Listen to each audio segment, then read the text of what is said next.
Have you ever prayed so many times that eventually, the silence started to hurt more than the problem itself? Not because you stopped believing in God, but because deep inside, something began whispering, maybe he's not listening anymore. That feeling is heavier than most people admit.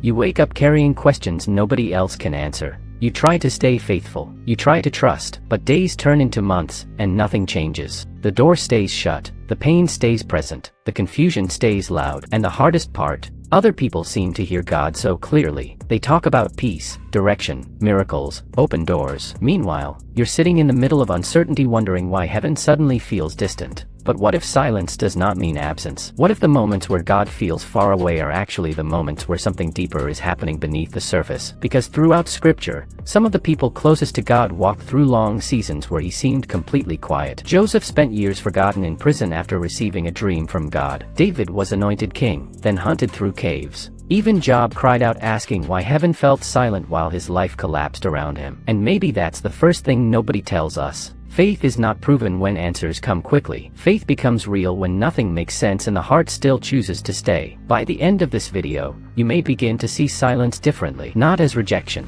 not as punishment, but possibly as preparation for something your current perspective cannot fully understand yet. Because sometimes God speaks loudest in ways that don't sound like words at all. Maybe that unsettled feeling inside you, maybe the waiting, maybe even the confusion, is not evidence that God abandoned you. Maybe it's evidence that your life is standing in the middle of a deeper process than you can currently see. And honestly, that changes everything. One of the biggest misunderstandings about faith is the belief that God's presence always feels obvious. But real life doesn't work that way. Sometimes the deepest spiritual seasons feel strangely ordinary. Quiet mornings, delayed answers, closed opportunities, long nights filled with overthinking and questions. And during those moments, people often assume nothing is happening. But silence does not equal inactivity. Think about seeds for a moment. When a seed is buried underground, everything appears lifeless from the outside. No movement, no growth, no evidence of change. Yet underneath the soil, roots are forming first, not fruit. Roots, because what grows above the surface can only survive if something deeper develops first. And maybe that is exactly where many people are spiritually, wanting visible answers while God is building invisible strength. That's difficult because human nature loves certainty. We want immediate direction, immediate healing, immediate clarity, but God often develops endurance before breakthrough. Romans 5 talks about suffering producing perseverance, perseverance producing character, and character producing hope. Not fake hope, real hope, the kind that survives storms. The uncomfortable reality is this: a life without waiting rarely develops depth. That's why some of the strongest people spiritually are not the ones who avoided hardship. They are the ones who learned how to keep trusting while carrying unanswered questions. And maybe recently, life has forced you into that exact place. You tried fixing everything yourself. You searched for signs everywhere. You kept asking why certain doors closed. But perhaps God is doing something inside you that matters more than the thing you originally prayed for. Because sometimes the blessing is not the answered prayer. Sometimes the blessing is the person you become while waiting. That season where nobody understands your struggle. That lonely process. That painful uncertainty. There is something deeply painful about delayed answers. Especially when the prayer is sincere. You prayed for healing, but the anxiety stayed. You prayed for direction, but confusion remained. You prayed for relationships to heal, but distance only grew wider. And after enough disappointment, silence starts feeling personal. Almost like God is intentionally withholding something good. But what if delays are not always denial? In the Bible, Lazarus became sick, and the people around Jesus expected him to come immediately. Yet Jesus waited long enough for everyone to believe hope was gone. Imagine how confusing that must have felt. Mary and Martha probably wondered why Jesus stayed away while their brother suffered. They knew he cared. They believed he had power. Yet heaven still felt late. And many people live in that emotional tension today, believing God can help, but struggling to understand why he has not acted yet. What's fascinating is that Jesus eventually arrived and revealed there was a bigger purpose hidden inside the delay. Not cruelty, purpose. Sometimes God sees consequences we cannot see yet. Sometimes timing protects us from things we are not ready to carry. Sometimes certain prayers are delayed because our hearts, mindset,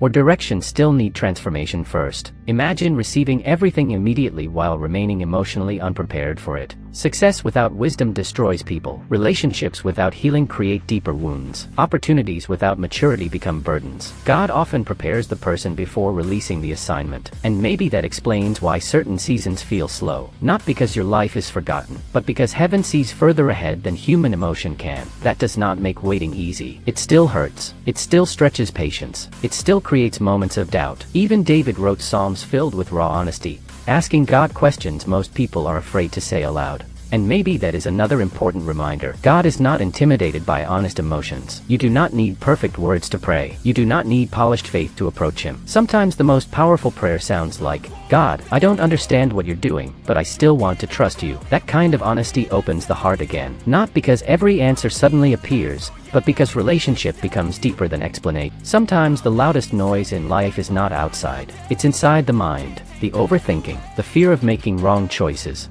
the exhausting cycle of doubt and second-guessing. And during silent seasons, those thoughts become even louder. Because when clarity disappears, insecurity usually grows. You start wondering whether you missed God somehow. Maybe you made a mistake. Maybe you ruined your purpose. Maybe everyone else is moving forward while your life stands still. But many spiritual battles begin with distorted perspective. In 1 Kings, Elijah experienced one of the greatest miracles of his life. Fire fell from heaven. God moved powerfully. Yet shortly afterward, Elijah collapsed emotionally under fear and exhaustion, believing he was completely alone. Nothing about God changed, but Elijah's perspective became overwhelmed by despair. And honestly, that happens to many people today. Fatigue changes perception. Pain changes perception. Disappointment changes perception. That is why silence can become dangerous when combined with isolation. Because the longer someone suffers alone, the easier it becomes to believe hopeless thoughts. But notice something beautiful in Elijah's story. God did not shame him for feeling weak. Instead,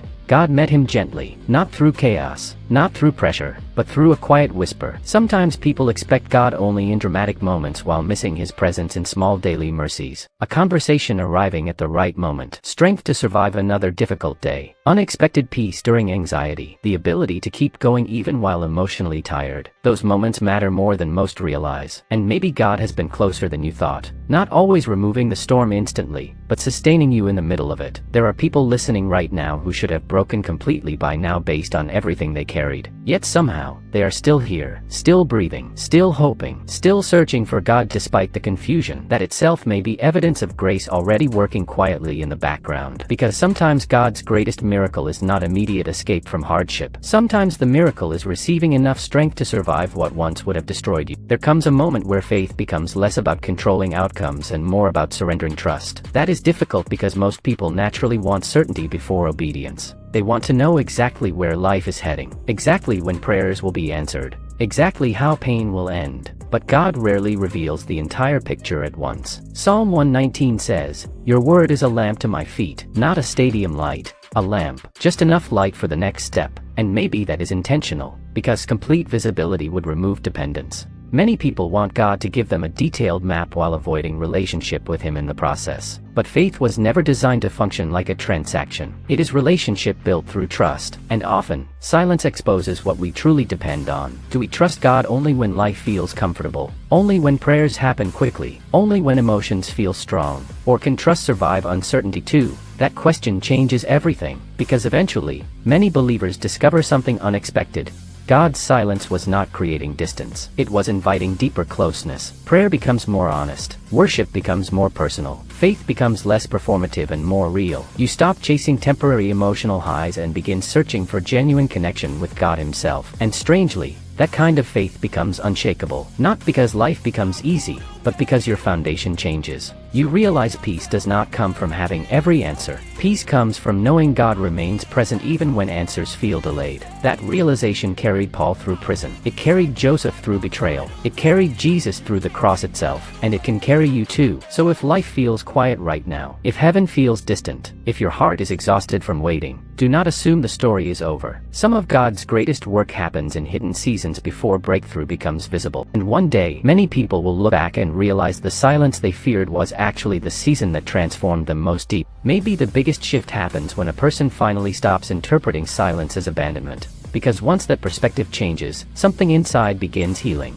The fear slowly loses power. The panic softens. The pressure to control everything starts fading, not overnight, but gradually. You begin realizing God was never absent from your story. He was present in the waiting, present in the heartbreak, present in the confusion, present during the nights nobody else knew how much you were struggling. And perhaps even now, while listening to these words, there is a quiet realization forming inside your heart, the realization that God may still be writing chapters you cannot see yet. Ecclesiastes says God makes everything beautiful in its time. Not our preferred timing, His timing. That requires patience, but it also creates hope, because unfinished seasons are not final seasons. So many people quit emotionally right before transformation begins. They assume silence means nothing good is coming. Yet throughout Scripture, breakthrough often arrived after long periods of uncertainty. The prison came before Joseph's promotion. The wilderness came before the promised land. The cross came before resurrection. And maybe your current season is not the ending you feared. Maybe it is preparation for a future version of yourself who will one day understand why certain prayers seem delayed. A stronger version, a wiser version, a more compassionate version, a person who knows how to trust God beyond emotions alone. So tonight, before you sleep, or maybe while sitting quietly with your thoughts right now, stop asking only, "Why is God silent?" and begin asking, "What might God be building in me during this silence?" That question can transform pain into purpose. And if this message reached you at the exact moment you needed it, leave a comment saying, "I will keep trusting," not for performance, not for religion, but as a personal reminder that your story is still unfolding. And if someone close to you is quietly losing hope, share this video with them, because sometimes one message, one reminder, one moment of honesty can help a struggling heart realize that silence was never the same thing as being alone.